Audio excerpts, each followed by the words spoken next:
The city of Detroit was known for its long winters, broken factories, and streets that never seemed to sleep. For Daniel Carter, those streets were both a prison and a classroom. He was born in a small, two-bedroom apartment that smelled of peeling paint and cigarette smoke, tucked into the corner of a neighborhood where sirens often sang louder than birds. His father had walked out before Daniel even learned to spell his own name, leaving his mother to juggle two jobs and an endless stream of bills. Daniel grew up watching his mother's exhaustion. She worked at a diner during the day and cleaned offices at night, often returning home with cracked hands and tired eyes. She would sit at the kitchen table, counting tips and wages that never seemed enough, whispering prayers that the rent could wait just a little longer. For Daniel and his younger sister Emily, those moments carved deep lessons. Poverty wasn't just a lack of money.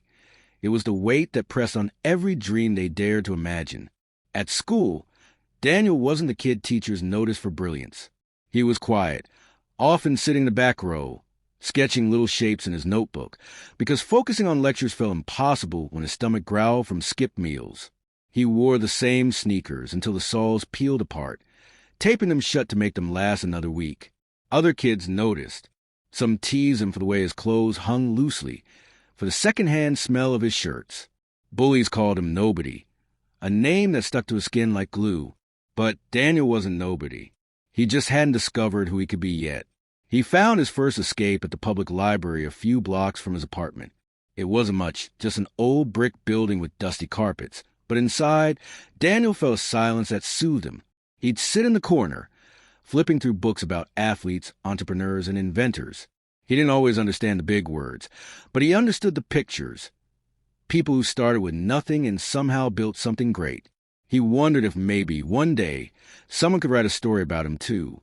When he wasn't at the library, Daniel found comfort on the cracked concrete courts behind his school. Basketball became more than just a game. It was a place where the noise of life faded. The bounce of the ball against the pavement, the squeak of sneakers, the swish of a shot, these sounds drown out hunger, bullies, and bills. Daniel wasn't naturally talented. At first, he missed more shots than he made, and other boys laughed at his clumsy moves. But night after night, he stayed on the court, practicing until his hands blistered. For Daniel, basketball wasn't about being the best player. It was about proving to himself that effort mattered. Still, life didn't ease its grip. Some nights, when his mother came home late, Daniel cooked whatever scraps they had left for Emily. Sometimes just toast and eggs, sometimes canned beans. He'd tuck her into their thin mattress, whispering promises he wasn't sure he could keep. That one day, they would live in a real house, with warmth in the winter and food in the fridge. Emily believed him, her small eyes lighting up with faith. That faith became Daniel's fuel. High school began, and with it came bigger challenges. The hallways felt like battlefields. Groups of kids formed cliques, and Daniel remained invisible in most of them. But one man noticed him. Coach Miller, the school's basketball coach. Coach was tall, broad-shouldered, and carried a voice that echoed like thunder in the gym. He saw Daniel staying late on the courts, drenched in sweat, practicing long after the lights dimmed. One evening, Coach approached him. "You got heart, kid," he said, tossing Daniel a fresh basketball. "Talent's good, but heart? Heart will take you further. Keep showing up." It was the first time an adult had spoken to Daniel like he mattered. Daniel poured himself into training. He wasn't the fastest, and he wasn't the strongest, but he became the most disciplined. Every morning before school, he ran laps around the block. Every evening, he shot hundreds of free throws until his arms ached. Slowly, his game improved. He made the junior varsity team. Then, with sweat, persistence, and a stubborn refusal to quit, he earned a place on varsity.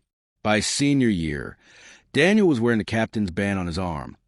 Not because he was a star, but because he had become the soul of the team. But just as life gave him a glimpse of hope, it delivered a blow.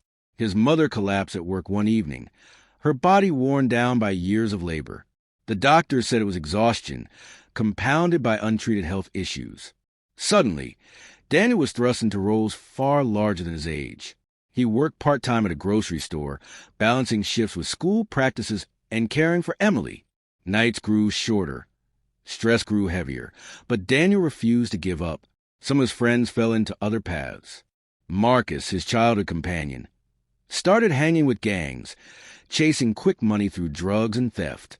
Marcus would tease Daniel for working long hours for minimum wage, telling him he was wasting time. "Man, the world doesn't care about hard work. You gotta take what you want," Marcus would say. Daniel disagreed quietly. He saw what that road led to: sirens, arrests, funerals. He couldn't let Emily grow up alone.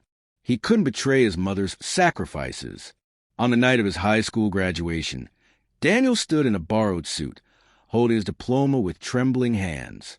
His mother was there, frail but smiling, tears streaming down her face. Emily clapped so hard her hands turned red. For a brief moment, Daniel felt something he had never known before. The sense that maybe, just maybe, he could break free from the cycle that trapped his neighborhood. But freedom wasn't guaranteed. College was expensive, opportunity scarce.